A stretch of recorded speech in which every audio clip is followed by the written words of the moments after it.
So, Neale Donald Walsch, what kind of God have you been talking to for more than 10 years? The only God there is. The same kind of God we all talk to.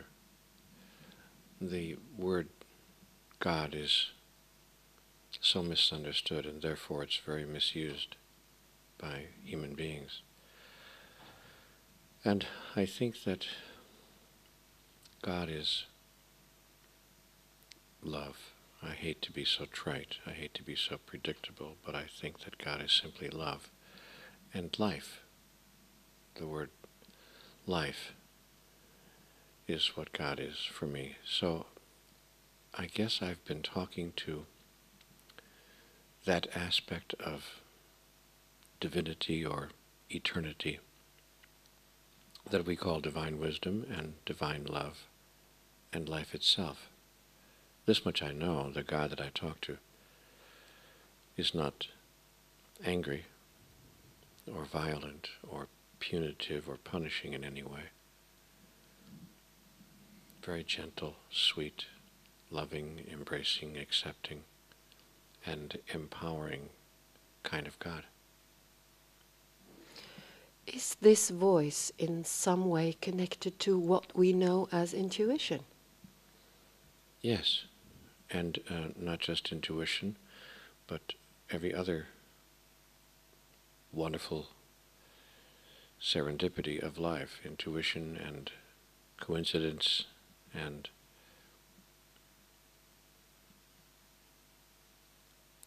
the happy accidents of life and the brilliant ideas that come to us in a flash, in the shower stall or walking down the street.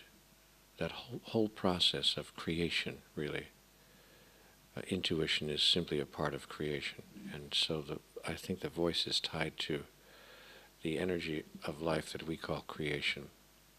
That whole flow of energy that moves through us, that brings us new ideas, new thoughts, or allows us to revisit old thoughts in new ways, and to see things from a different perspective, which makes them brand new and makes them very valuable and wonderfully insightful.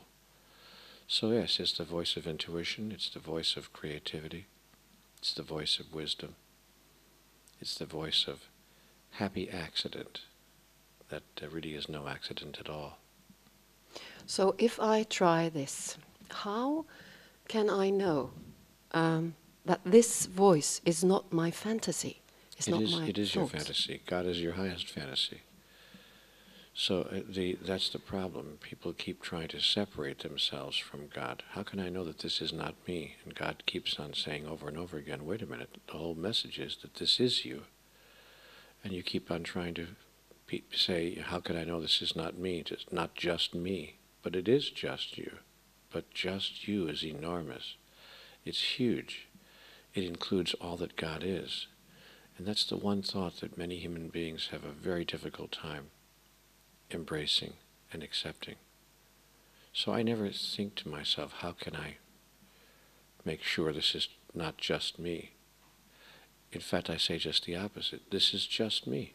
But just me is enough, because just me includes God. Now, because God is everything, the all in all, the left and the right, the up and the down, the male and the female, the good and the bad of it, we get to decide which aspect of all that is we wish to make manifest in our current message and our current behavior and in the world as we are currently creating it. Do we want the dark or the light? What we call the good or what we call the bad? What aspect of everything do we choose to make manifest as part of our reality right here and right now? That's the question before humanity, and that's the question that I sense you're asking, is which aspect of all that is do we choose to experience in, as, and through us right now? And that's a choice you have to make. Each person makes that choice. And they demonstrate their choices through their behaviors in the moment to moment of their experience. So wishful thoughts cannot be, misunderstood for the voice of God? Well, if the voice of God is not our highest wishes, then what is it? Neale, your writing adventure started when, actually? Oh, gosh.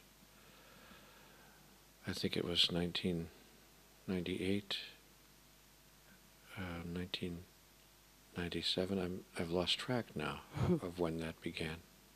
When you long time ago. Yeah, when you look back today. 1995. You know, I've really lost track now. It's been so long that I almost don't remember. When you look back, anyway, at all what happened actually? When you look with your eyes of today, what happened in that period when it all opened up for you? In a conversation with God, I mean. Are you asking me physically what took place in that moment, or are you asking me what happened in my life as a result of it? Yes, I'm asking that too, but if we look just at that moment, had you been preparing for this? How do you look at this? There was no preparation. I just heard a voice. It was 4:30 in the morning, 4:21 in the morning, and I was very upset and very angry at life because nothing in my life was working. And I was walking around the house, and then I sat down on the couch and just wrote down on a yellow legal pad some very nagging and frustrating questions that I had for life. What does it take to make life work? And what have I done to deserve a life of such continuing struggle? And I simply heard a voice that began answering my questions. And the voice was exterior to myself at first, and then it became interior. It kind of moved from just over my right shoulder inside of my mind, and that voice has been speaking to me ever since. Whenever I have a question of any importance about life, the question is not whether the answer is there. The question is whether I will listen to the answer and take its advice, which I don't do as much as I might, because sometimes the answers I hear are not the answers that I want to pursue. It takes great courage, I think, to follow what we know intuitively and deeply inside of us is the best path for us. It takes great courage and fortitude, and I think it takes great strength, inner strength.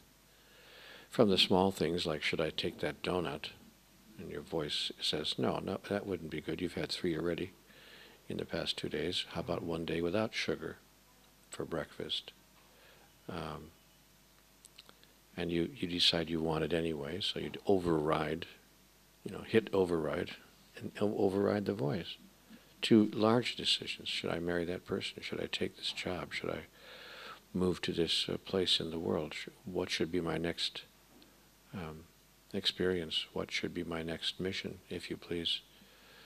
Those are very important moments in our lives, both the small ones and the large ones. And my experience has been that it's difficult. It takes courage and strength to follow the inner voice that tells us always what is the right path.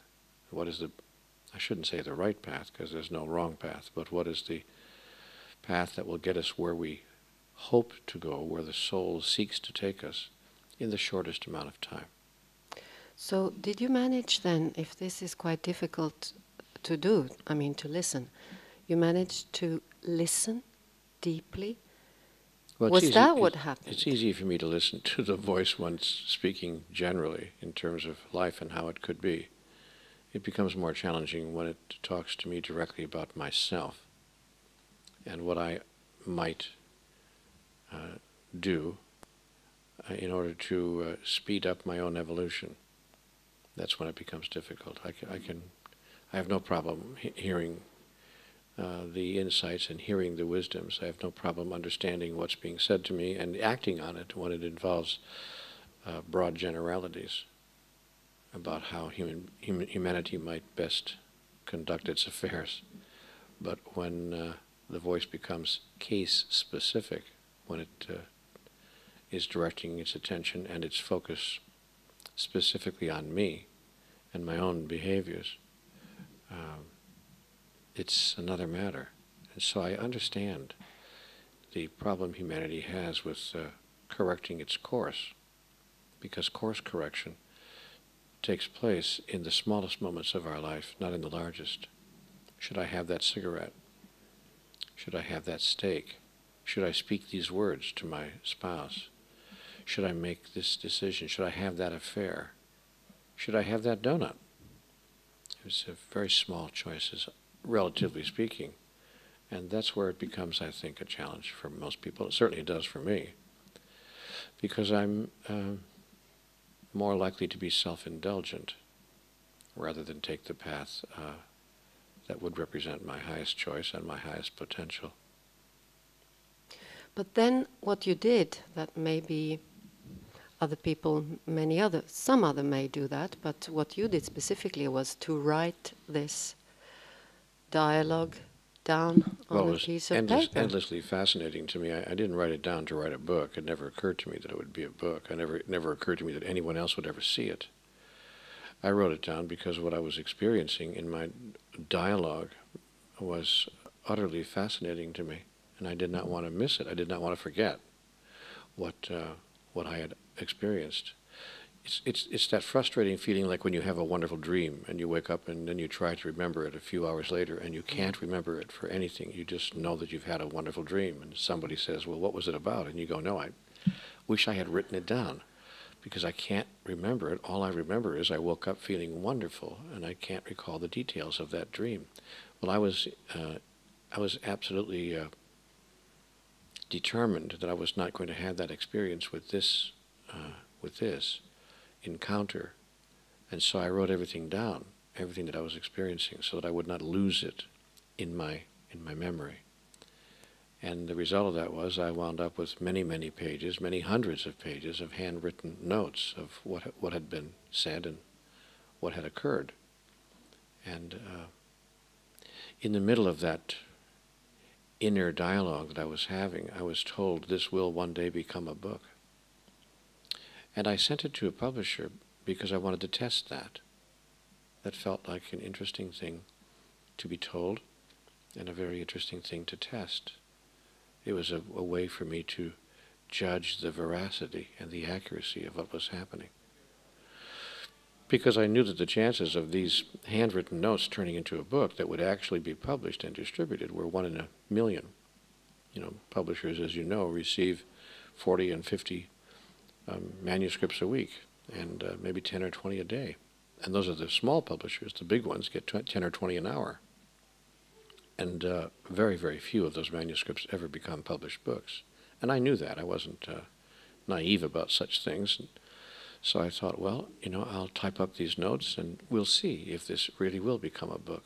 And I typed up the notes just exactly the way they were, without any editing or changes of any kind. Simply sent them off to a publisher. And the book was, the manuscript was accepted for publication. The book was published, and it became... After how long time? Well, almost immediately. I mean, the book was received by the publisher, and within a few weeks, 5 or 8 weeks, the book was accepted for publication. It was published then 4 months later. They put the book on the so-called fast track.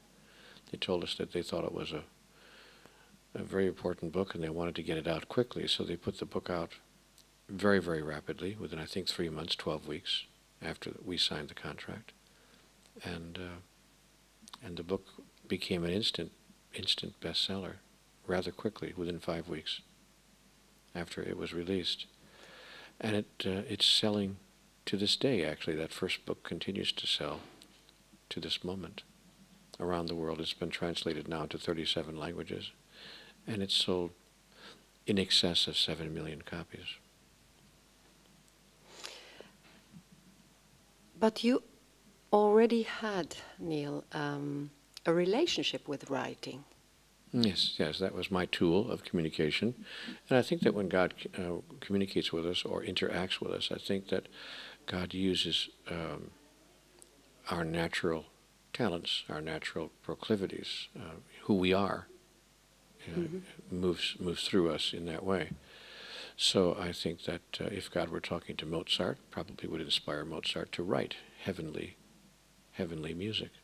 And if God were communicating with Michelangelo, it probably would move through him as in the form of breathtaking, heart-stopping art.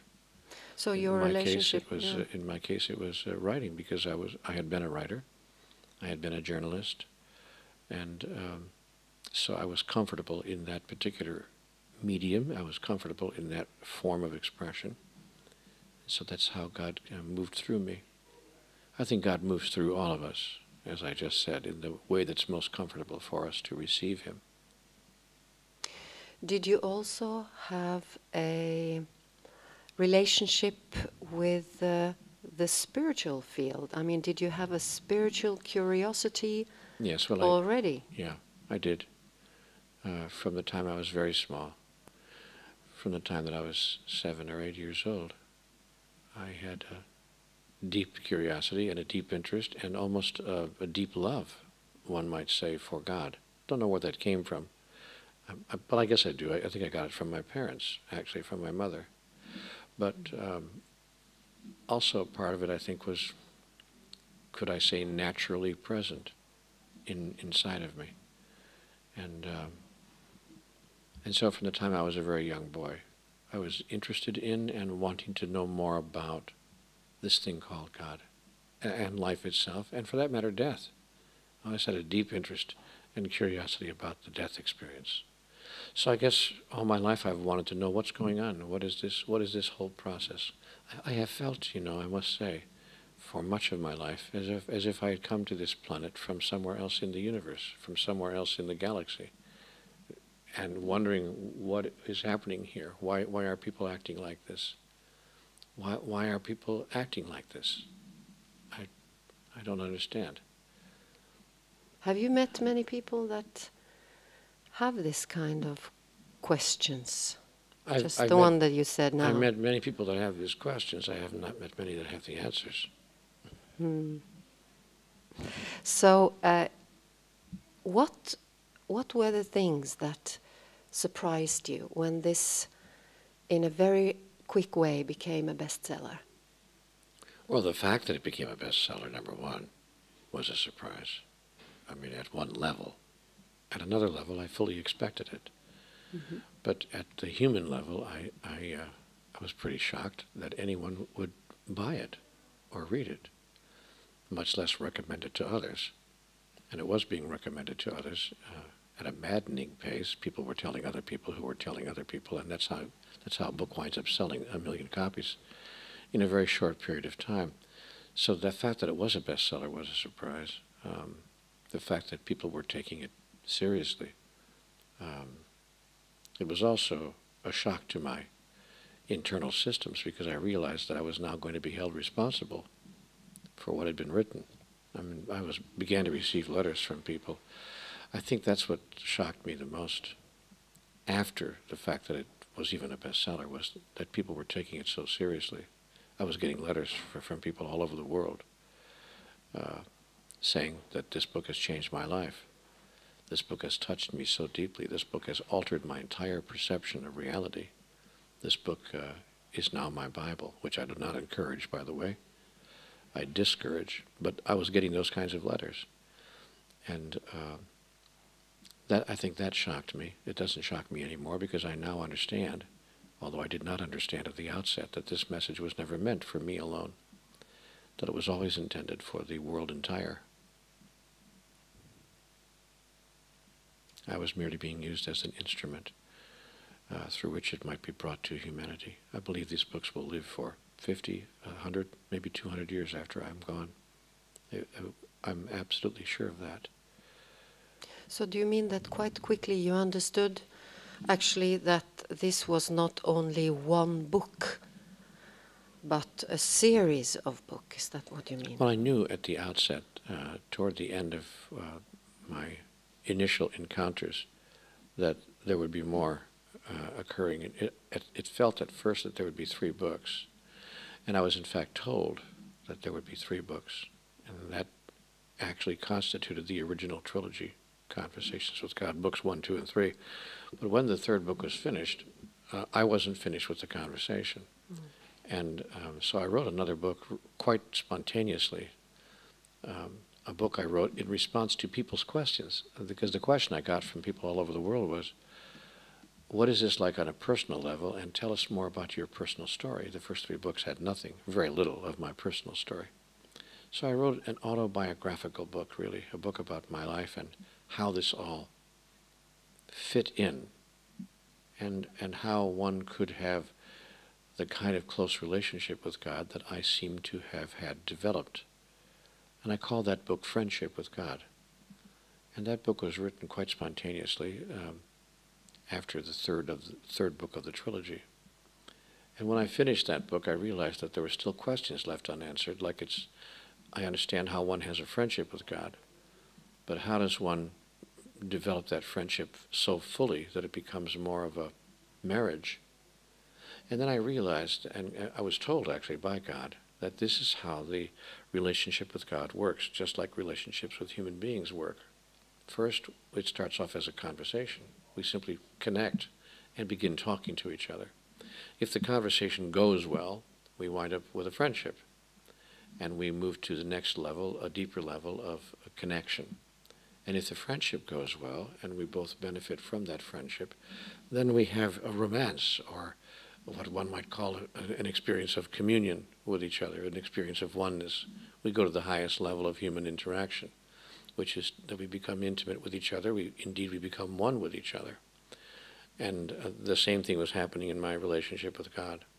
And so I ultimately wrote a 5th book called Communion with God, which was a book with a single voice. It was not a dialogue book.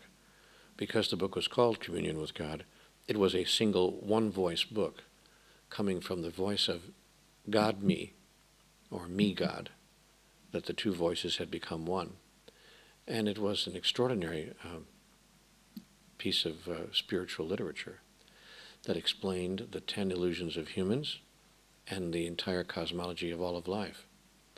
Each of the 5 books, then, advanced in complexity and in spiritual sophistication.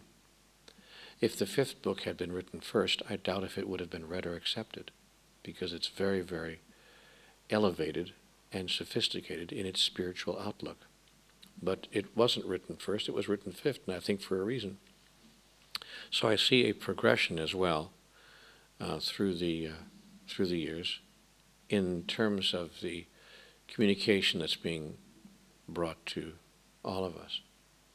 And then after 9/11, everyone was asking me, well, what does God have to say about this? And how does this fit into the cosmology that has been presented to the world in the first 5 books? And I was deeply, deeply impacted by 9/11. It was an emotional turning point in my life, I suspect in the lives of many, many people on the planet. How could it not be? But as a spiritual messenger, I was highly impacted and looking deeply at what does this mean in terms of our spiritual reality, and how does this fit in? So I asked God for help in bringing information about that to the world. And the result of that was a book called The New Revelations, where God gave us, in fact, brand new revelations about life and answered the question, why are things the way they are? Why are we doing this to each other? So can you say something briefly about what God said about 9/11? Well, God didn't speak specifically about that incident, but rather about the entire behaviors, both before and after that, which produced such outcomes and continue to do so in the long history of humanity on this planet. And God made it clear that 9/11 was not a singular incident, but simply another in a long series of incidents, a long series of behaviors that have occurred throughout human history. We've had other versions of 9/11, the Holocaust and so forth. throughout human history. The point is that humanity has been behaving toward itself in ways that are not beneficial, obviously, and that are deeply damaging. And why would humanity damage itself in such a way? Why would we treat each other that way? That's the question. We've done so from the beginning of time, from the so-called caveman days, actually. We have been hurting and damaging each other and attacking each other in those extraordinary ways. That's the question that was really answered in the new revelations. And the answer was quite simply that we do it to each other because we imagine two things, both of which are mistaken. One, we imagine that our survival is in question, that somehow or another we as existing beings can fail to survive.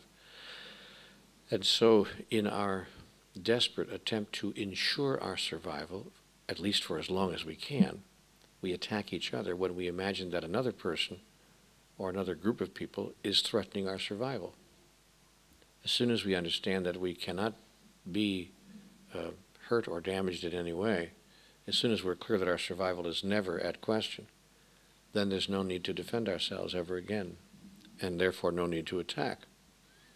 All attack, of course, is called a defense. Nobody ever attacks anybody and says, I'm attacking you. Every attack is called defense. So that's the first reason that we've behaved this way, because we have mistakenly thought that we can somehow die. And the new revelation, which is not a new revelation at all, but it was called that because it was contextually new, a new thought at the time within that context for most of humanity, is that life never ends, and that who we really are can never die or be hurt or damaged in any way. And that leads to the second misunderstanding, which is the idea that we're separate from each other. So the second reason that we behave the way we do with each other is that we imagine that we're separate. Not only do we imagine that we can not survive, but we imagine that we are not united. Therefore, the part of humanity that is seeking to survive attacks the part of humanity that it imagines is seeking to end its life or to threaten it in some way. And so we see ourselves somehow as separate or non-connected, disunified. And what do you mean by united? I'm just curious about. The truth is we're all one. There's only one thing in the universe. There's only one thing, and that one thing is all there is, and there's nothing else. And that one thing is everything you see in different manifested forms. And so we are one with each other. We are one with this tablecloth, with this microphone, with the room around us, with the earth, with the sky, with the trees, with everything, with the planet, with the universe, really. And the physical universe is all the same essence, the same thing, the same actual physical material, simply brought together in different combinations and different vibrations and different frequencies, so that the shape and form of physical matter alters itself according to frequency, and but it is all the same stuff. How can we understand this when we see separate things all over? Well, the same way we can understand that our fingers are separate. That is, this finger does not look the same as this one. This is my little pinky finger, and this is my thumb, but they're all part of the same thing called my body. It's really quite simple. Even in our bodies, we notice that the various parts of our body are differentiated and look quite a bit different. My ear looks different from my nose, but it's still my body. It's really quite simple. There's no mystery about it. So I look different from the tree, but the tree and I are really different manifestations of the single body, which we call the body of God, or which Christianity calls the body of Christ. The same thing. So you're saying that the universe is like a body, or the planet is like a body? Well, it's all one thing, is what I'm saying. You can call it a body if you want. It's all one thing. There is only one thing in existence. There is nothing else. And if we understood that we were all one thing, if we understood we were all part of a unified expression of divinity, we would treat each other in remarkably different ways. And that single notion, that single idea would change life on this planet forever. So what I have been instructed to do, what I've been invited to do, perhaps more correctly, is to share with the world the concept of the oneness of all of life, and to in turn invite the world to bring an end to what I call separation theology. Most human theologies, in fact virtually all of them, preach a doctrine of separation. That is, God is over here and we're over here, and there's no connection between the two. We can communicate with God, we can pray to God, and if God is of a mind to, he will answer our prayers in an affirmative way, unless God is not of a mind to. We've got to try to figure out what makes God do that, what makes God answer our prayers in a positive way.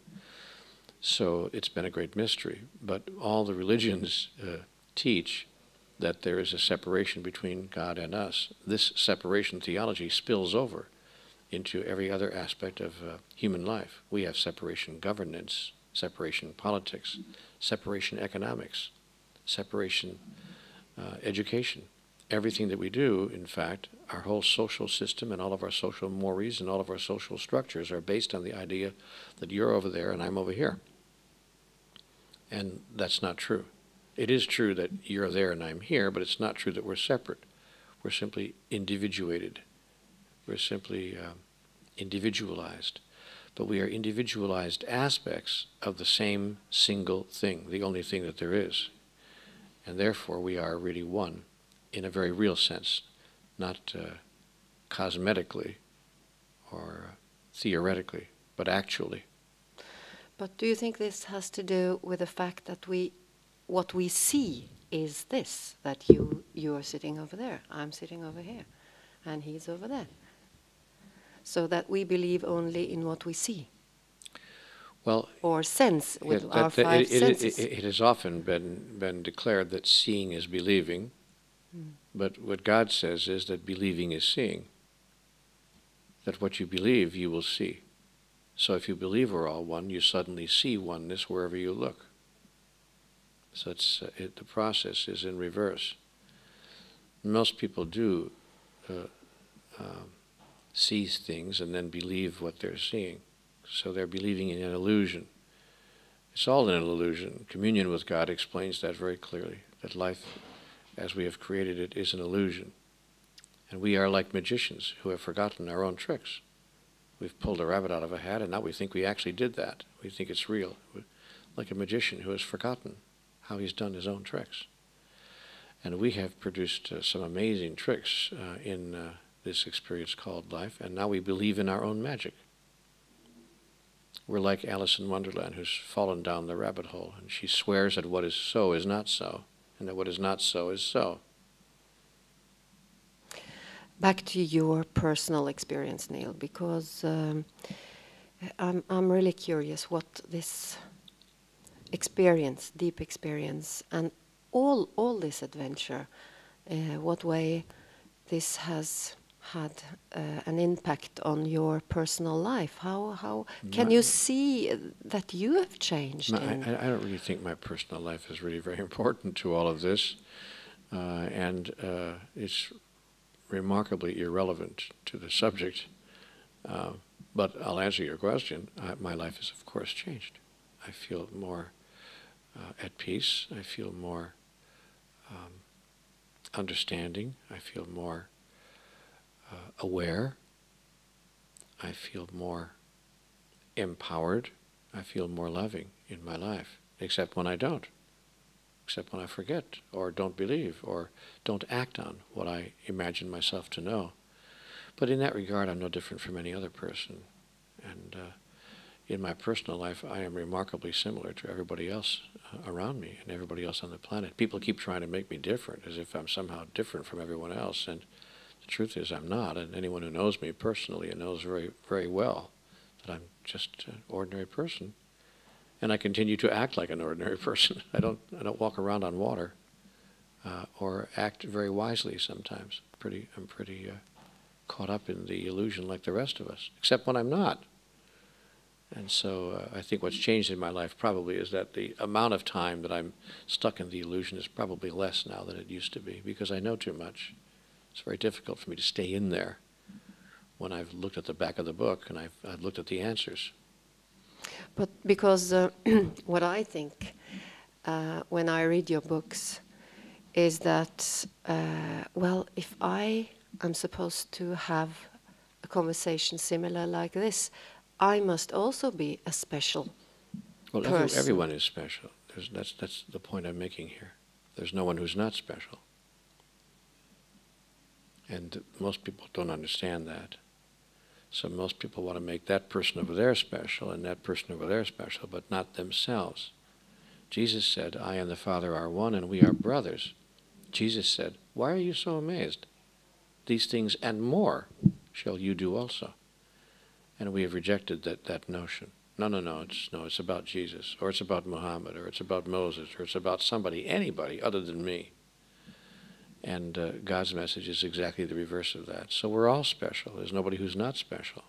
That's what God is trying to get everyone to understand. It's amazing how you can sit in front of a room full of people and spend 3 days. They still don't get it. You talk to them about it for 27 hours. And they, in the last minute of the last day of the 3-day retreat, they're still looking at you, asking the same questions they asked the first day. I don't feel worthy. I don't feel, I feel scared. And I sit there after 3 days and wonder, what would it take? How big of a baseball bat can I get to hit them with over the head? I'm speaking in a humorous way now, but I mean, what would it take for that person to wake up? Wake up from the dream, wake up from the illusion. It's amazing. You can talk to somebody for hours and hours and hours on end. They'll still go back to their idea that they're not special, they're not okay, they're not enough. So I spend my life trying to wake up humanity, and sometimes I wonder what I'm doing, because it only works with one person out of 5. But it works. But it does work with one person out of 5, and about 20% of the people that I speak with get it, and they change their lives overnight. And I suppose that has to be reward enough. I don't mean to sound spiritually arrogant. No, I really don't. I guess I'm sounding spiritually frustrated because I've just finished a retreat here for 3 days, and 6 minutes before the end of the retreat, I had someone ask me a question that they could have asked me 3 days earlier. I would have understood it then, but after 27 hours, 6 minutes before the end, asking the same question, I wanted to go over there and just shake her and say, have you heard anything we've said here for the past 3 days? So it's like that. And that's my human side. You see, now you're seeing that human side of me. A real spiritual master would care one way or the other. You just see that the whole thing is perfect. But when I look at the world as it is, when I see how people are behaving, when I see how we are with each other, I can't accept that the world is perfect as it is. I know that it is at some spiritual level, but I am deeply impressed with the possibility of shifting the prevailing notion. I would give anything if people would just give up their sadness and their confusion and their guilt.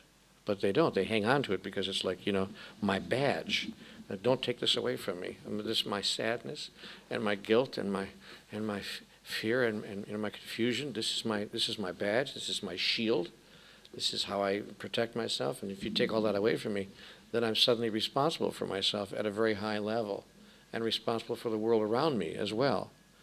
And people would rather hide behind their imagined afflictions and behind their imagined inferiorities than simply step out and admit, I've been making all of that up. I just made it up. It's not true. And then move on. So it's interesting spiritual challenge. Yes, it reminds me about growing up. Because it is like growing up. Yes, because we learn to be responsible when we grow up. And some people at a certain point we don't want. Some people never grow up. And I'm one of them, by the way. In certain areas of my life, I'm not supposed to be eating ice cream. I'll eat ice cream anytime you put it in front of me. I know I'm not supposed to have it. I have it anyway. So we are imperfect. Of course, we're imperfect. But the question is, at what level will we allow our imperfections to intrude upon the true reason that we're here? I'll have a dish of ice cream, but I will not go out and kill somebody. So at what level do we allow our imperfections to intrude upon the very essence of who we are and the basic reason that we're here on the planet. I'm not going to step into the illusion to the point where I allow sadness and confusion and guilt to disrupt my entire day, or to much less my entire life. I've just finished talking to 85 people half of whom allow that kind of stuff to disrupt their entire lives. Entire lives. Not a weekend, not but this. They don't know this. Not this year, not this month, but the last 45 years have been spent in there. And I want to reach in and say, get out of there. You're making all of that up. Stop it. Cut it out. So where does this idea come from, Neale, that it's so complicated? Well, as I said, if it weren't complicated, people would have nothing to hide behind. So the idea comes from the need to protect oneself. Okay. I've used my sadness, I've used my confusion, and people say to me, Neale, you don't understand. You just don't understand. You've had a really nice life, so it's easy for you to say. If you were raped when you were 6, or your father died when you were 12, or whatever the hell happened, you'd understand me. And I look at them and I say, I actually do understand. The truth is, I really do understand. I understand way too much. And I understand that you're using what happened to you when you were 8 to cover your tracks until you're 75 years old, till you're 75 or 80 years old, because you don't want to take responsibility for your own life. You want to say, well, what happened when I was 7 has made it impossible for me to proceed with any kind of power or ability for the rest of my life. So I'm just going to sit here and kind of like mumble through and do the best I can. But I'm awfully scared. I'm awfully confused. And I look at that and I think, I have compassion for it, but I also feel like I'm from Mars. I feel like I must be from another planet, because to me it's really very simple. It's just absurdly simple. I just look at people and say, cut it out. Just stop it. You ever walk up to somebody with a hammer, they're hitting themselves in the head? You want to say at some point, stop it, just cut it out. Put the hammer down. You made it all up. You didn't make up what happened. What happened, happened. You didn't make that up. But you're making up how it has to affect you now, 27 years later. It doesn't have to affect you that way. So stop it. People say to me, well, it's not that easy. I say, but it is that easy. It actually is that easy. I used to smoke. And I had a smoking habit since I was 11 years old, actually. I picked up cigarettes when I was 11 or 12 years old. So, snuck one of my mother's cigarettes. You know how that is. She was smoking, my dad was smoking, and I snuck one of her cigarettes because I wanted to be like Mom and Dad. So I lit a cigarette, and, and I started smoking, and I was actually going to Boy Scout meetings, smoking, going to the Boy Scout meeting, And then we would, so I had a smoking habit from the time I was 12 years old. But when I was around 33, I just one day I said, you know what? I don't want to smoke anymore, because I've got real clear that smoking did not inure to my highest benefit, that it wasn't helping me in any way at all, in any way. So I just put the pack of cigarettes down. I never had another cigarette from that day on. To me, it was very simple. Just stop. Just simply stop. So I put the package down. I never had one from that day to this. And people tell me how hard it is to stop smoking. I said, well, I must be from another planet. It wasn't hard for me. I just decided to stop. So what's the problem? So I noticed that people shifting their behavior on this planet, as opposed to the planet where I come from, is very, very difficult. Difficult for people to stop behaviors. But it oughtn't be. It's just a matter of deciding, taking charge of your life. It's a matter of knowing who you are. If you think that you're a puppet on a string, then it's difficult to stop dancing, the way the puppeteer is pulling the strings. And of course the puppeteer is in your mind. But if you're clear that you are an aspect of divinity, a manifestation of divinity itself, that you're creating your own reality, you can change your behavior in 20 seconds. And this is what you are explaining us, actually, how we can reach to the understanding of who we really are. And you're doing this in a fascinating way, because it's, when I read, it feels so simple and very concrete. So I just want you to invite you to explain this one little aspect, that is the relationship between our consciousness and God. Where you say that we have different levels of consciousness. Well, yes, I see. What we are, as I experience it, is we are the local manifestation of the universal reality that people call God. So there is a universal reality, and it's kind of like a focal point. It just comes down lower and lower and lower until it gets down to a pinpoint here. So the universal becomes the local through us, as us.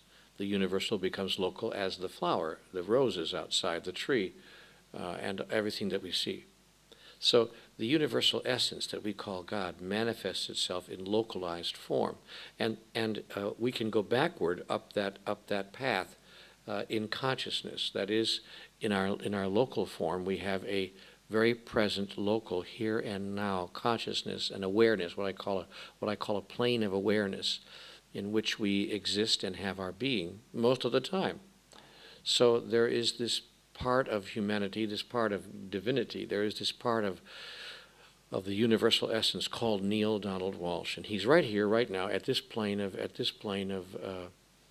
experience, and he's a very localized manifestation of God, or of life, if you please, and he's experiencing now this interview with you.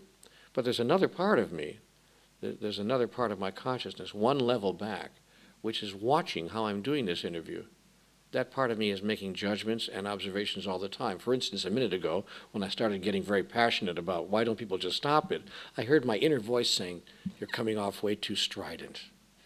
You're coming off way too, bossy. You're way too arrogant. Cut it, relax, and become more gentle." I could hear that voice. I didn't listen to it, by the way. As I was telling you earlier, I don't listen, but I could hear it. Then there's a part of me that's beyond, one level behind that. See, this part of me is watching me. Then there's another part of me, if you please, that's watching the part of me that's watching me. And that part is talking to the other part, saying, "Tell him to calm down. The television camera is going, that people are going to be watching this for years, and he's coming off too strident." And this part of me is going, "Yeah, I know, I've already told him. I'll tell him again." It says, "Neale, relax, be more gentle, and more people will hear your message." And then the part of me that's right here is going, yeah, I know, but I'm really full of passion right now, so I've got to say it this way. Just leave me alone. See what I'm saying? Now there's another part of me beyond that. There's a part that's watching the watcher, who's watching the watcher, who's watching the watcher. And the further back you go in consciousness, or I want to say the higher up you go in consciousness, the more broad is your understanding, the more width is your perspective, the wider you can see, and the more gentle and the more non-agitated, the more peaceful you become, until you get to the highest level of consciousness, which is the unwatched watcher, the unobserved observer, that behind which there is nothing. You go to the very highest level of the essence of that, that's the universal one. That's the part that is who we all are. That's where we all meet. We all meet there at that highest level of consciousness. So we have kind of like one of these kind of, we're down here in the specific, in the localized self, then we expand this way, but we all join again back up here in the universal oneness. So really we are one being, one essence, having a dream, if you please, or what looks like a dream, in which all of us are made manifest, in which the only thing there is individuated in 1,000 million billion different forms, and that all seem very real. But at the highest level of consciousness, we're all unified once again. And the one of us that is looking down at this going, "This is amazing. I've divided myself into all these billions and gazillions of different parts, and they don't know they're all me. Isn't this fascinating?" It's kind of like a person, who has maybe a little twitch or a muscle that doesn't quite work the way it should, and maybe their hand kind of moves that way. I don't want to make fun of anybody, because that's sometimes a sad problem, but I know a person who just has a little twitch in his hand. It's not a big deal. His hand just does this every so often. He watches that and he goes, "Look at that. Look at that. I don't even know. I'm not even doing that. It's doing that all by itself." It's kind of like that.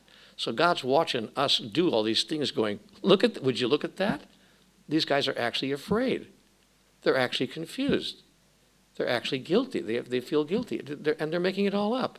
I wonder what I could do to help myself understand at that local level what's going on. So he sends the message on down. The message comes down from the unified place to this observer, to this observer, to this observer, until it gets down over here. And the guy says, I know, I've been telling him. I'm telling him, just relax. We're all one. You know, and then I'm over here at this plane of experience going, yeah, I know. I'm telling them. I'm trying to get them to understand. So it depends what level of consciousness we want to reside at, where we want to live. Now, masters, and I'm not one of them, clearly, but masters have found a way to go back to that third, fourth, fifth level up and stay there. That is, they come from there. So when you talk to a real master, he looks at you like, he's like way back here someplace, 5 levels back, looking around. Has nothing to say that would hurt anyone's feelings or ever damage anyone, or he's just completely detached from this local reality. He's like 5 levels back. And there are masters who live there. And we know from human history that there are masters who have lived there all of their lives. Muhammad was one. Jesus was one. Moses was one. There were others as well. Baha'u'llah was one. Many others who have lived in that place, you know, 3rd, 4th, 5th level avatar, way back there someplace. And it's possible for all of us to go back way to the top. Not just 5 levels back, but 500 levels back, way to the pinnacle. Every person has done that in their life, by the way, in moments of meditation. I've never met a single person who at least once in their life hasn't said, yeah, I remember back there in 1995. I remember that. I was walking down the park, and I was looking at the birds, and I was going by a pond, and all of a sudden, I got it. For one split second, I got it. There's no separation. We're all one. I had that moment. That's a moment, that's what I call a crack in the wall of the universe. So there's a crack in the wall of the universe where everything just opens up for just a moment, you know. And we go through and we see the ultimate reality and we go, that's it. That's how it is. That's how it is. Not this. That's how it is. Then the wall closes. And if we're not careful, we're back on the other side. But we know the truth. We glimpsed it. We had a glimpse. Now the lucky one, I think, is the person who, when he sees that crack in the wall of the universe, moves through. And at least part of him stays on the other side. To be honest, I think that's what happened to me in my conversations with God. At least a part of me I got 1 foot on the other side through the crack in the wall of the universe. So now 80% of me is still here, but I got my foot in the door, and I'm not getting out because I know what happened. I know what's over there. I've seen the mountaintop. You know, like Martin Luther King said, I've been to the mountaintop. I've been to the mountaintop. And I know what's over there. One last question, Neale, before we end this beautiful talk, because this is your last book, your new book, Home with God. And is this the last conversation? Speaking of been to the mountaintop, look at this picture. Can you push in on this? Speaking of I've been to the mountaintop, this is what the Italian publisher decided to put on the cover of the book. A guy on a mountaintop. So what's your question? So the question is, this is also a conversation with God. Yes. And it's about death? Yes, what's or about life? Or what? How would you? Both. It's about life and death and the relationship between the two and what the experience is really all about and why we're really all here and what happens after we die and what that whole process is and how it proceeds and why it takes place and who we really are and how because to experience that in our you're daily saying here lives.